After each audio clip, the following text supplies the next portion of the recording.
Mukhang desidido na talaga mga pare ko itong si Reeves na tablahin ang extension contract na binibigay sa kanya nitong Lakers, and possible na ito na yung huling season na pagsasama nitong si Reeves at LBJ, and pinutol nito yung pangako niya na hanggang naglalaro si LBJ sa Lakers mananatili rin siya. Kaya naman itong si Bill Simmons naglabas ng prediction na maaaring isama na ng Lakers itong si Reeves para sa trade package.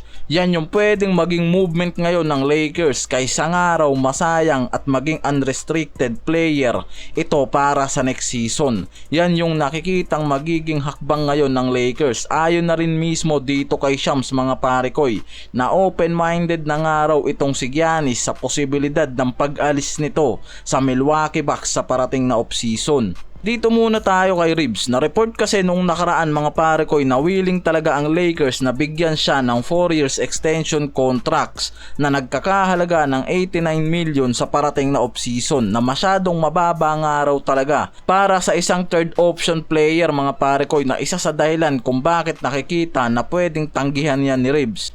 Hindi raw kasi nakikita sa pagiging untouchable itong si Reeves para sa Lakers, pero nasa punto na rin naman yan mga pare koy. Ang problema lang ngayon meron na kasi talaga silang Luka Doncic, kaya talagang handa na rin ang mga to na pakawalan itong si Reeves. Kung meron nga raw isang trade na papabor sa kanila, paniguradong isasama yan sa trade package. Yan yung inaasahan. Kung mas mapapabuti nga raw ang Lakers sa isang trade na mangyayari, walang magagawa itong si Rob Pelinka kundi aprubahan ang trade kaugnay itong si Reeves. Ang nakikita kasi dyan, kung tatanggihan nitong si Reeves ang extension contract para sa Lakers, paniguradong magiging unrestricted free agent siya para sa next season, and possible na mapunta yan sa kahit anong team na gugustuhin niya at magpataas ng salary contract. Dahil dyan pwedeng mawala rin sa Lakers si Reeves nang hindi sila nakakakuha ng kapalit.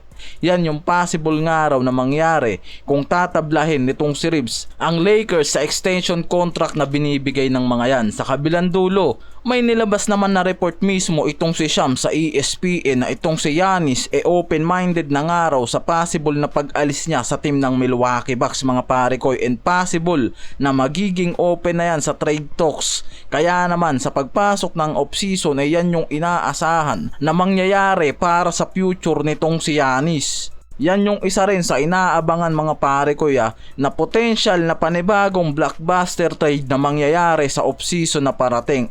At ayon na rin mismo dito sa Milwaukee Bucks mga pare ko na hindi nila magagarantiya ng 100% ang pananatili nitong si Giannis sa kanilang team para sa susunod na season mga pare ko.